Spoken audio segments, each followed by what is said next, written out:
दोस्तों, आज की कहानी का नाम है दान का फल भाग 2।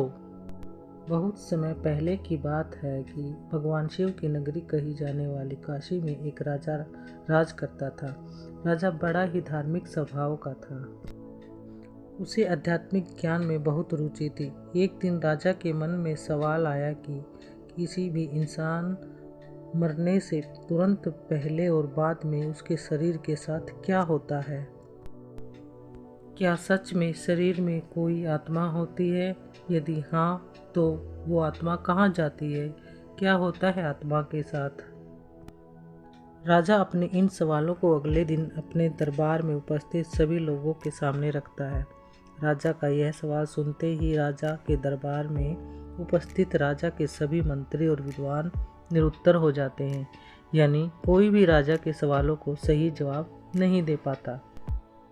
काफ़ी देर सोच विचार करने के बाद राजा दरबार में यह ऐलान करते हैं कि मेरे सारे राज्य में यह ढिंढोरा पिटवा दिया जाए, जो आदमी कब्र में मुर्दे के समान लेटकर रात भर कब्र में मरने के बाद होने वाले सभी क्रियाओं के बारे में बताएगा, उसे 500 सोने की मोहरें भेंट दी जाएगी। राजा के आदेश अनुसार सारे राज्य में ढिंढोरा पिटवा दिया गया।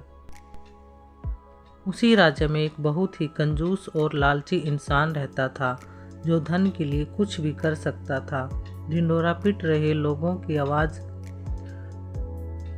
और बातें जब इस लालची और कंजूस के कानों में घुसी तो तुरंत भागता हुआ धन की लालच में राजा के पास पहुंच जाता है और बोलता है, मैं रात भर कब्र में लेटने के लिए तैयार हूँ।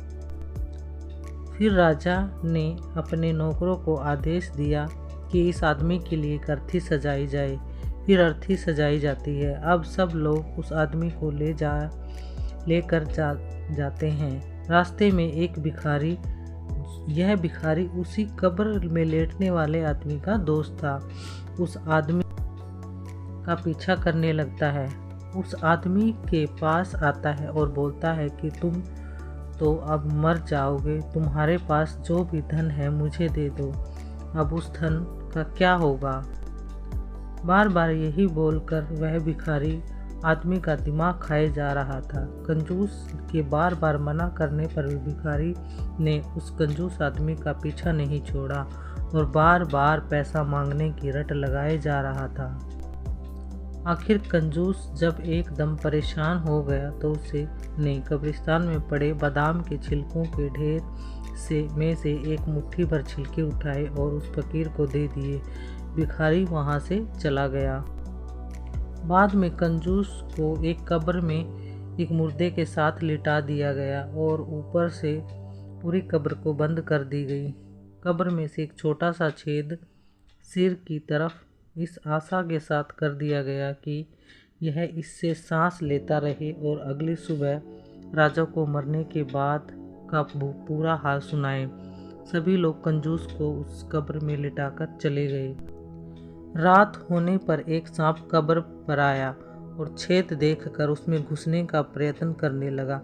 कब्र में इस प्रकार की हलचल को देखकर कंजूस समझ गया कि यह तो सांप है। कंजूस घबरा जाता है। इधर सांप जैसे ही कब्र में घुसने की कोशिश करता है तो उस कब्र में बादाम के काफ़ी सारे छिलके सांप के रास्ते का एक रुकावट बनकर फंस जाते हैं। सांप अब आगे नहीं बढ़ पाता, यानी कब्र के अंदर नहीं घुस पाता। सांप बहुत प्रयत्न करने के बाद जब वापस चला जाता है तो कंजूस आदमी राहत की सांस लेता है। तभी कंजूस आदमी यह सोचता है कि सांप अंदर क्यों नहीं आ सका। कंजूस आदमी अपना हाथ से टटोलता है तो उसे बादाम के बहुत सारे छिलके फंसे हुए मिलते हैं। उसी समय कंजूस आदमी का दिमाग चकरा जाता है। इसी छिलके की वजह से आज मेरी जान बच गई। शायद यह मेरे उस दान का परिणाम है जो मैंने उस भिखारी को दिए थे। अब कंजूस आदमी समझ जाता है कि दान की वजह से मैं बच गया। जान है तो जहान है। अब सुबह होते ही राजा के सभी नौकर बड़ी जिज्ञासा के साथ कब्रिस्तान में आए और जल्दी ही कब्र खोदकर कंजूस को निकाला। मरने के बाद क्या होता है यह हाल सुनने के लिए कंजूस को राजा के पास चलने को कहा।